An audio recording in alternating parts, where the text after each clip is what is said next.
Hello, smart friends. Now, before we get into this really exciting episode, just a little shout out about a conference that's coming up in Brisbane.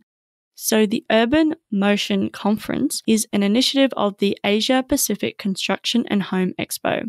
This conference is designed to be a multicultural collaboration of leading businesses, thought leaders, and organizations within the smart city environment.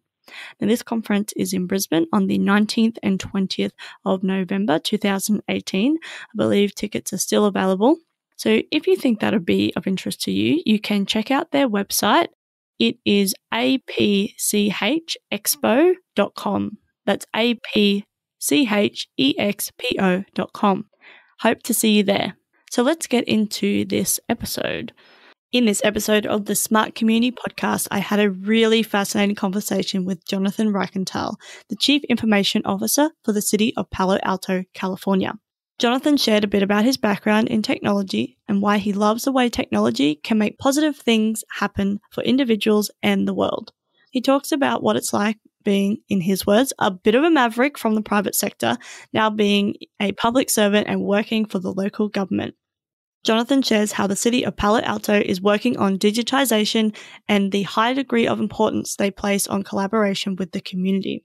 We talk about what a smart city or smart community means to Jonathan and why it's so important, and how being in these opening chapters of the fourth industrial revolution is creating a lot of change for all of us.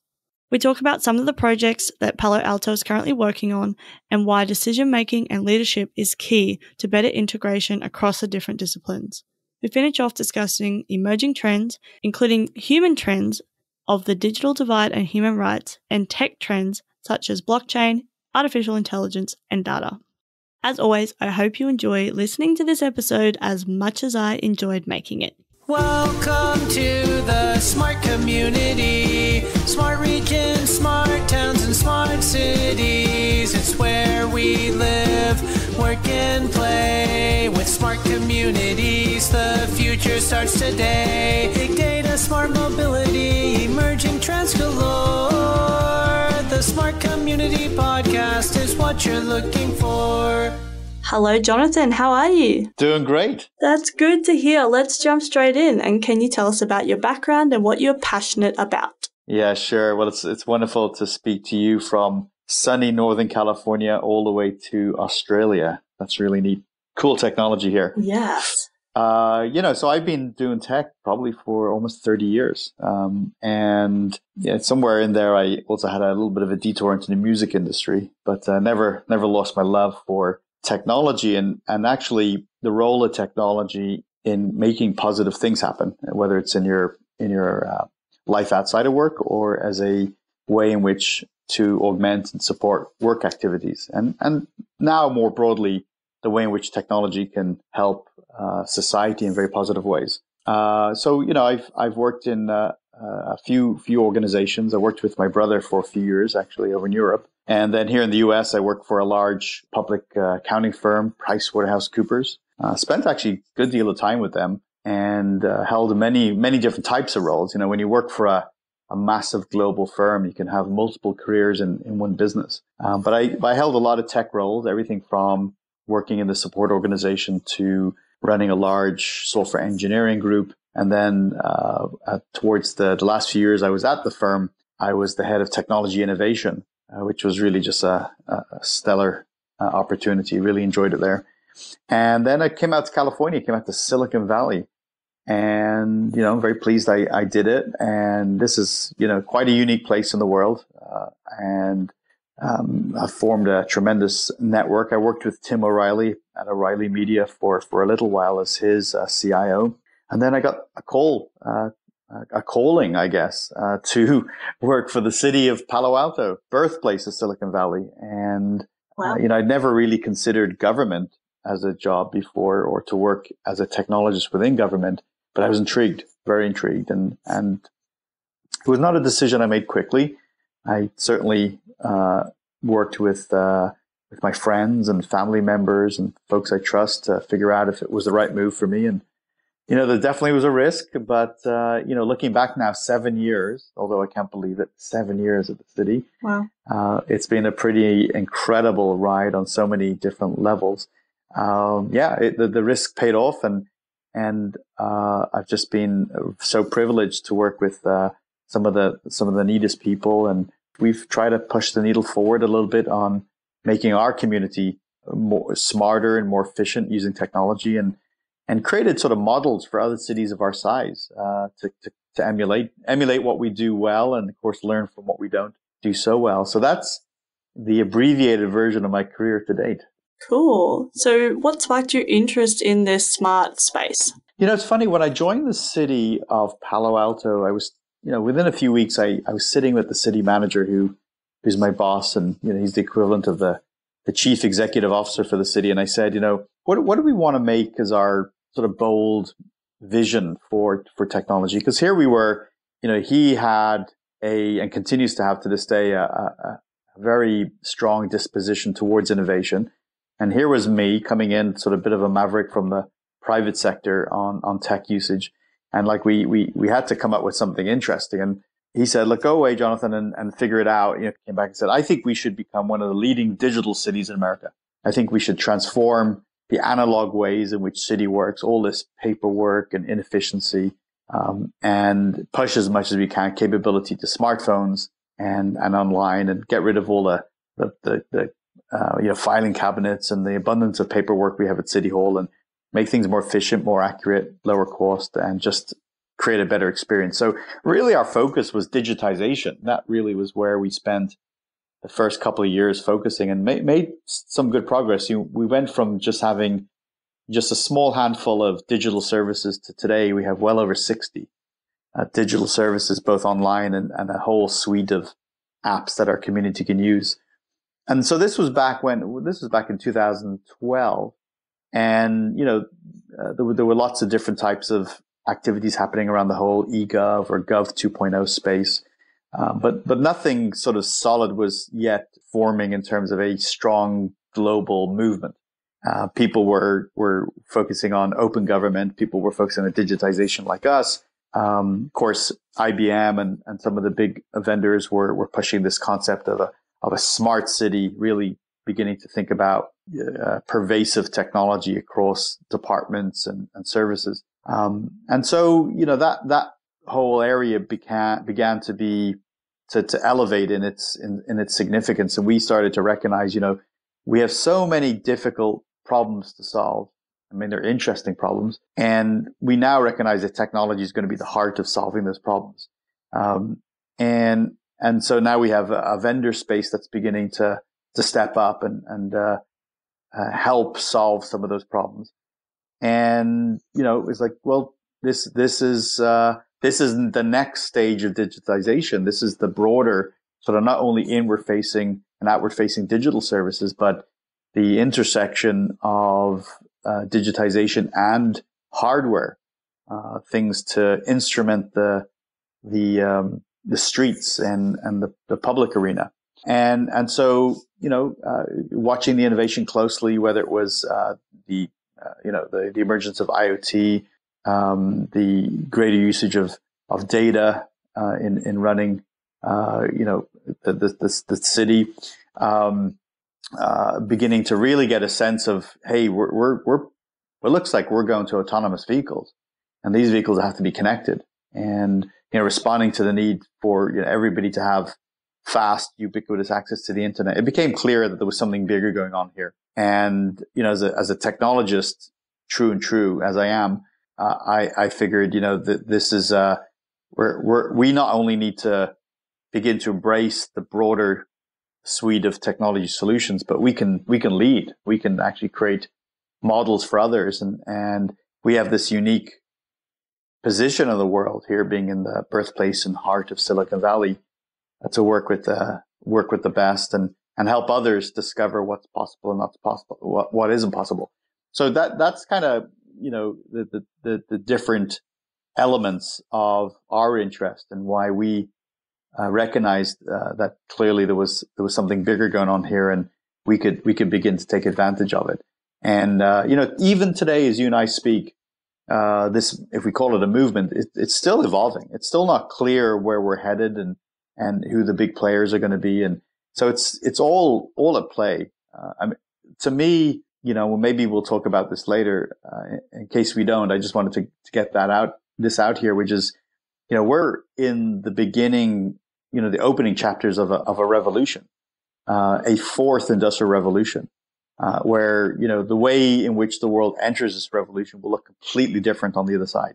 And whether that includes things like smart cities or smart technology, and whether we include things like artificial intelligence and blockchain and big data and all those other catchphrases and popular things right now, whatever it is, and there's going to be more of it, we're in a great big transformation. And an individual and an organization is not going to be able to sit this out. Excellent. So let's move on to the next one. And I'm really keen to hear what a smart city means to you. Yeah, it's something I think about a lot, and probably if different people ask me this question every few weeks, I may have a slightly different answer because it's changing. One of the most succinct ways I've been able to describe a smart city or smart community and what it means to us is it's a response to some very big challenges with technology at the center, right? So, you think about, we're in the process right now of a great global decarbonization. The city of Palo Alto, we're moving to electrification, right? We're starting to downsize our footprint around gas usage. We're encouraging people to buy electric cars and to retire their combustion engine cars. We are only procuring as best as we can for at least the consumer market, non-carbon energy, solar, wind, and geothermal, and some others. When you look at transportation, and up here in Northern California, it's bad. I mean, there's so much congestion. The economy is booming right now. That's great. Thumbs up. But there's also this other side of it, which is, what used to take 30 minutes now takes an hour to drive. All this prosperity is, more people are driving, and that's impacting the climate. And, of course, we want people to use public transport and bicycles, and we want people to buy electric cars. So all of this, all of these things that are happening at scale right now, responding to them in a thoughtful way with technology and improved, behaviors. To us, I think that's what we think about a smarter community. It's not business as usual. We can't respond in the way we did 20 to 30 years ago. It just doesn't cut it. It's going to be ineffective. We have to make bold decisions, big decisions, some major investments. We got to do it regionally and nationally and now globally.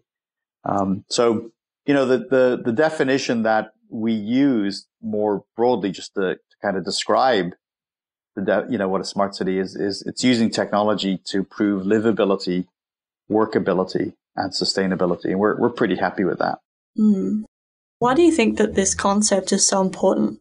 Well, first of all, the future of everyone is in an urban context. We're moving into cities now, 2 million people per week.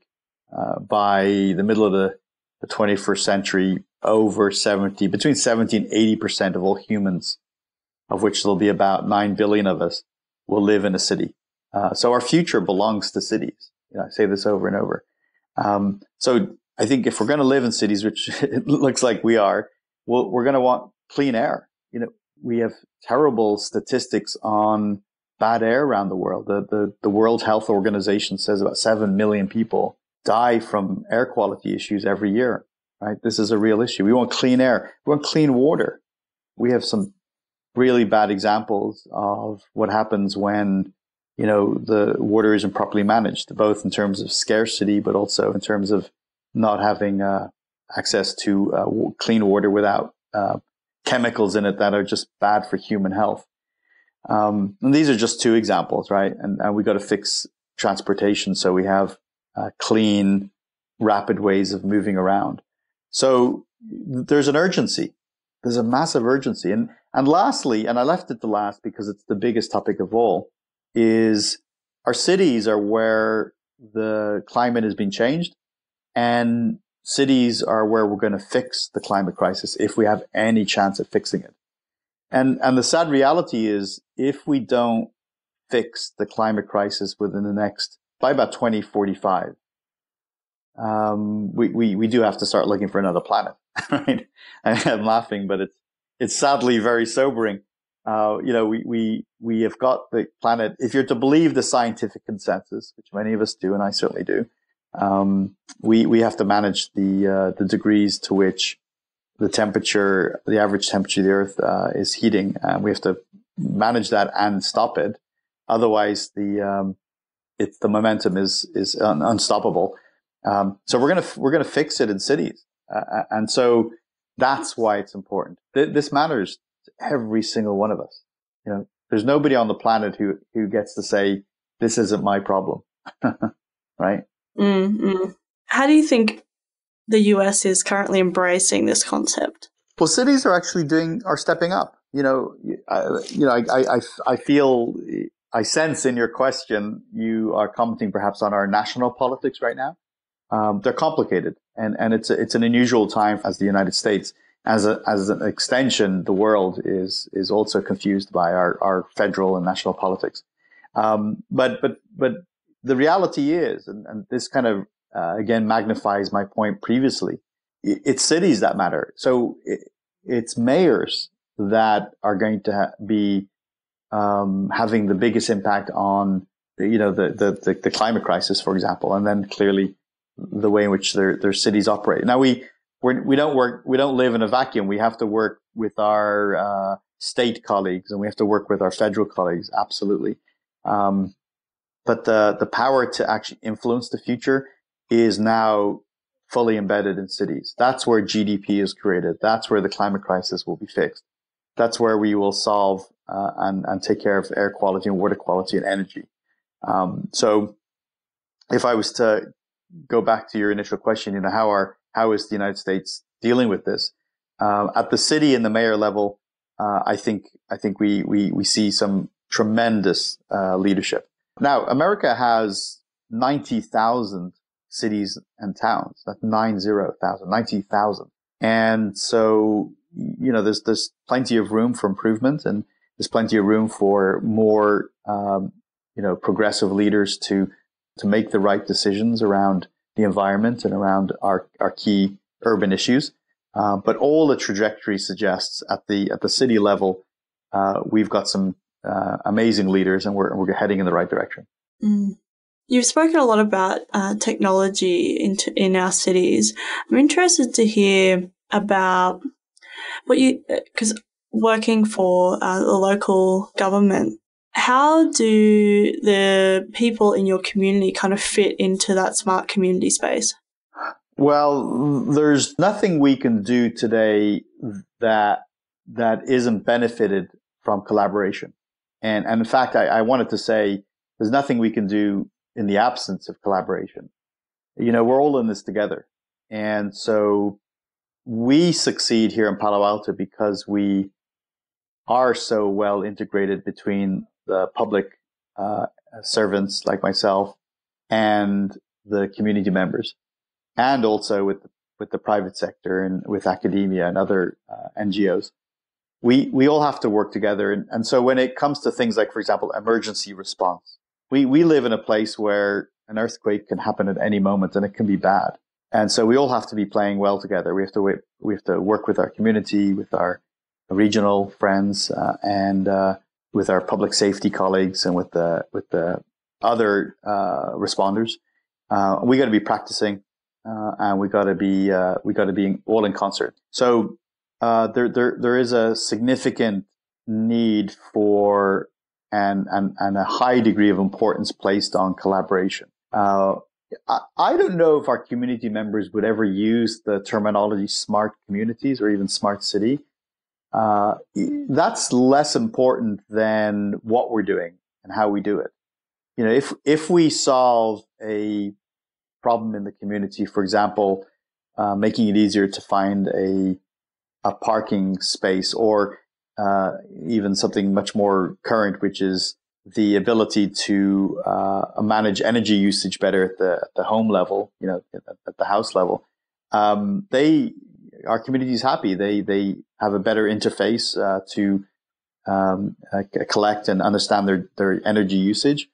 and we can provide, as a city, more efficient energy as a consequence, we would all agree that that's the fact that we're using technology to drive that and connectivity to drive that is smart, and we at City Hall could call it smart technology, but that's less important than the fact that we're getting results. So, it is useful in a lot of contexts to say, hey, this is our smart community strategy.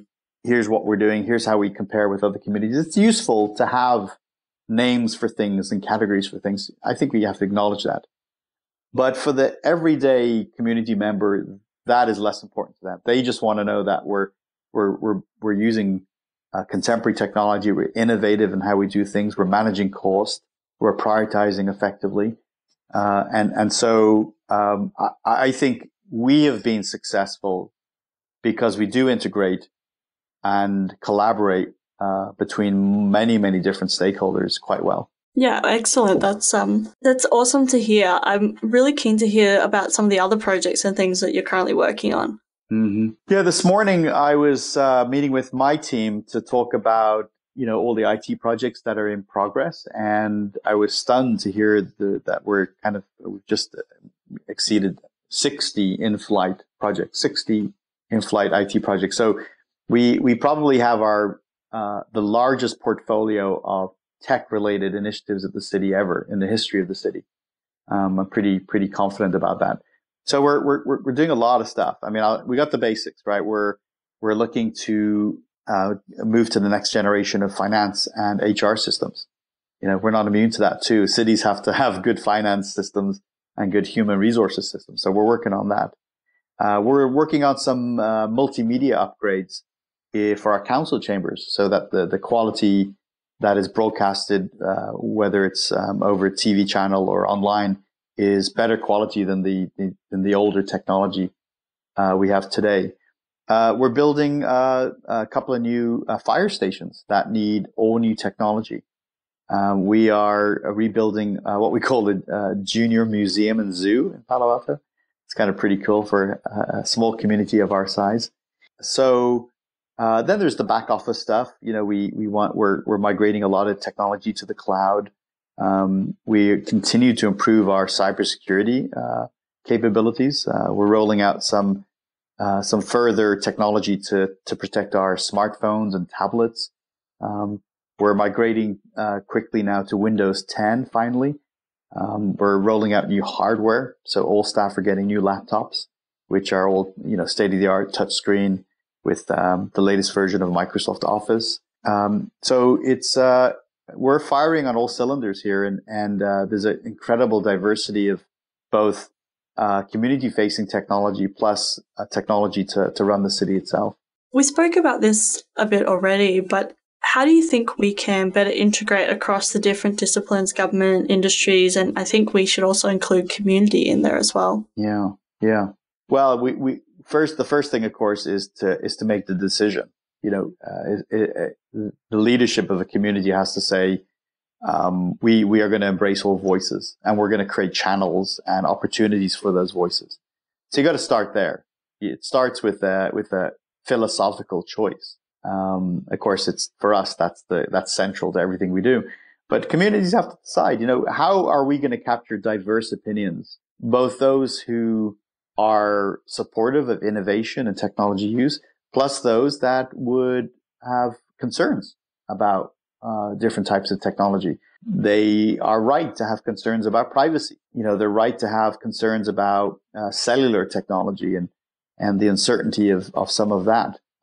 They have rights to be concerned about access to the internet, making sure that there is no more digital divide. And unfortunately, the digital divide continues to show up in so many of our communities on so many levels. So we have to philosophically make a choice to embrace different people. And then we have to choose the forums. I love, obviously, online forums. And here at Palo Alto, we use everything from Twitter to Facebook to stuff like a product called Open City Hall. But we also need to have analog convening too. We still strongly believe in the city, the town hall concept in person. Get people in a room, get people to up on whiteboards and around tables and, figuring out together how we solve problems. Here in Northern California, we have tremendous transportation issues. And, we're not the smartest here at City Hall. We're smart, but there are other smart people too, along with our smart people at City Hall. And we got to make sure that we are all contributing towards transportation ideas and where we want to prioritize and where we want to spend our money. So creating platforms, create the different platforms. We did a cool thing here. We've done a few neat things here with different platforms over the last few years. We've had, pizza with a leader. So you meet at a pizza shop and you have a meeting with the chief of police or with our head of public works. We've had coffee meetings. We've had weekend hackathons. And so I think that's really, really important. And, and then reaching out to those regional organizations that matter, and have, here again in our area, we've a lot of people who are concerned with and are taking action around the climate crisis, and we need to integrate with them. We need to make sure that the city is part of that agenda and contributing in a real positive way. So again, it's there's a all of the above approach. I don't think today we can any longer sort of say, well, we're just going to be a Monday night, town hall organization. Now we got to embrace voices on all the channels that exist today.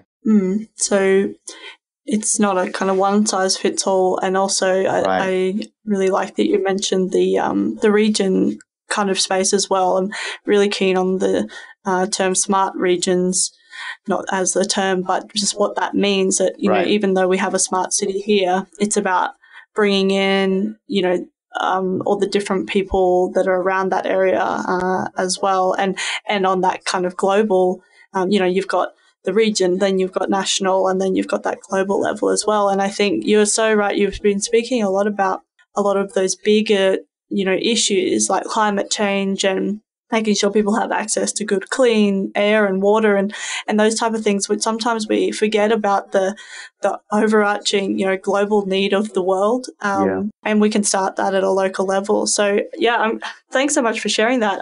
This next question, I'm, again, really keen to hear what you think. What are the emerging trends that people aren't talking about enough? Yeah, I'm a guy who has spent 30 years in technology innovation, and I'm even exhausted by the rate of change and the rate of new tech. So I have the greatest empathy for those who don't spend their day thinking about technology, but are impacted by it. And look, there's an awful lot of things we have to think about. We do have to juggle and chew gum at the same time. I mean, that's just the nature of the 21st century. I want to go back to this idea of this fourth industrial revolution. I think we have to come to a place where we understand that things are happening now that have greater scope, bigger impact, and faster velocity, right? Scope, impact, and velocity are all going at rates that we've never seen in the history of humanity. We've never seen in the modern era. And so, you might say, well, what are those things? What is included? Everything's on the table. The nature of work, what it means to be a human worker now in the future. Will we have jobs? When the robots and artificial intelligence does things so much better than we can do it, and faster and smarter. I'm not saying that's the case, but certainly we need to have heightened awareness and be able to respond to the things that might happen, and they might happen fast. There's the future of energy. How do we make sure that the world has access to abundant, clean energy, all through the 21st century and beyond? How do we protect the planet? What steps do each of us need to take as individuals? And then what do we have to take as groups? And then, as we talked about, cities, regions, and beyond. So I think, these areas we're probably, we have a mixed bag of approaches. And, as been said before, the future's here, but it's not evenly distributed, and what that couldn't be truer when it comes to our cities. There are cities that are way ahead, cities that are way, way behind, still grappling with some of the most basic human challenges that the United Nations Sustainability Development Goals quite clearly point out. Still, some basic human needs are not being met. But I think the spirit of your question was probably focused on maybe some new tech, right? And so, I'm very intrigued by distributed ledger technology or blockchain technology. That's interesting, and it's moving from a novelty to potentially something that really could be used to help us rethink, information security, things like the speed of transactions, the trust models that we apply to information technology. All of that can potentially be improved with blockchain technology, depending where we go with it. And in a government context, the ability to have online voting in a secure way is very attractive to a lot of us. I think that artificial intelligence, although we're kind of pounding this thing with a drum right now, I still don't think we're fully appreciating the impact of this. I really don't. You think about a surgeon today, right? A surgeon who you trust with your life and comes impeccably equipped with knowledge and experience. And that surgeon, let's say you have to have a very serious operation, and historically that surgeon comes with their experiences, their schooling, and tries to do the best they can, and hopefully they do a great job. Now let's think about the world in which we're entering, which is the surgeon now augments themselves with some AI, and they can conduct an operation with the knowledge of every single other operation that's ever taken place, and the results of that, and all the different characteristics. For example, the person's gender or their weight, their background, their lifestyle choices. All of a sudden, the entirety of human knowledge on that topic can be brought to bear on one person at that point in time. We've never had that power before. I mean, that is absolutely game-changing. Almost the surgeon becomes subservient to the AI because it's so much more well-equipped than that human being could ever be. So that's one tiny little example of how the things we have traditionally taken for granted are going to be radically transformed in the future. On a more pragmatic level, I think cities still have to discover the value of data in their operations. I really do think that the private sector, has acknowledged that the data they collect, let's say in appropriate ways, in legal ways, ethical ways, is beneficial to driving the success of a business. Government's been a little slower. Government, which by the way collects more data than probably any other entity, stores it for purposes of running government, can start to leverage that as a real asset in moving forward with solving problems and complementing decision making, and so I think I'm excited about the potential of data in cities once we start to really embrace it the way that the private sector has for a while now. Thanks so much for sharing. I'm glad that you shared two types of kind of emerging trends there. The technology obviously is very interesting, but also those, global trends of, human rights and those type of things is stuff I want to talk about as well, because I think it all kind of fits into that smart community approach. Mm-hmm. Agreed. Smart communities and smart cities, it's not just a tech topic. It's not just about technology. It is about, a all-encompassing way of looking at a better future for all of us, a better quality of life in our urban context. And that's going to be everything from economics to politics to our democracy to our economics, culture, and beyond. So it's a much bigger topic than perhaps I even give attention to in my talks and my interviews. Mm. It's been so great to chat with you, Jonathan. I really just have one last question, which is how can people connect with you?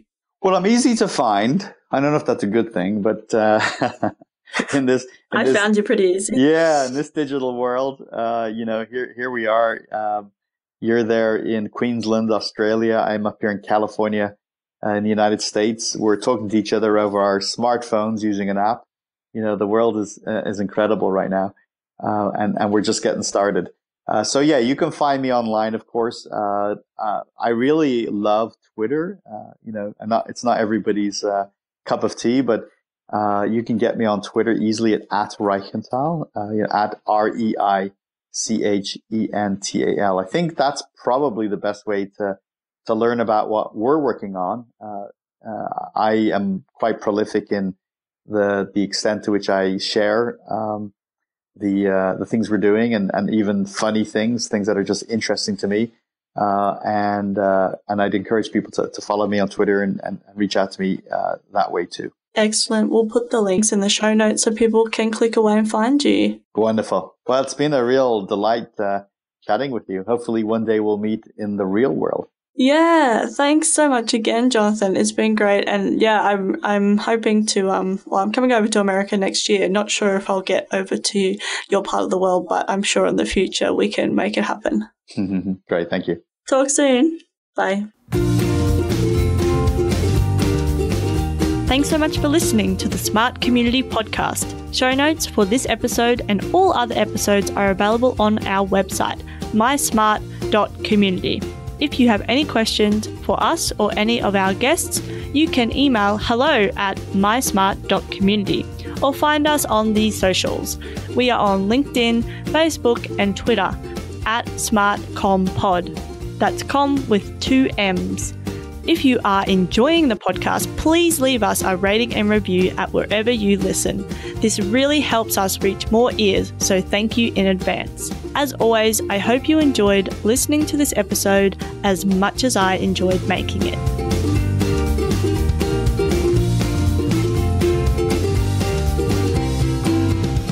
The Smart Community Podcast is what you're looking for.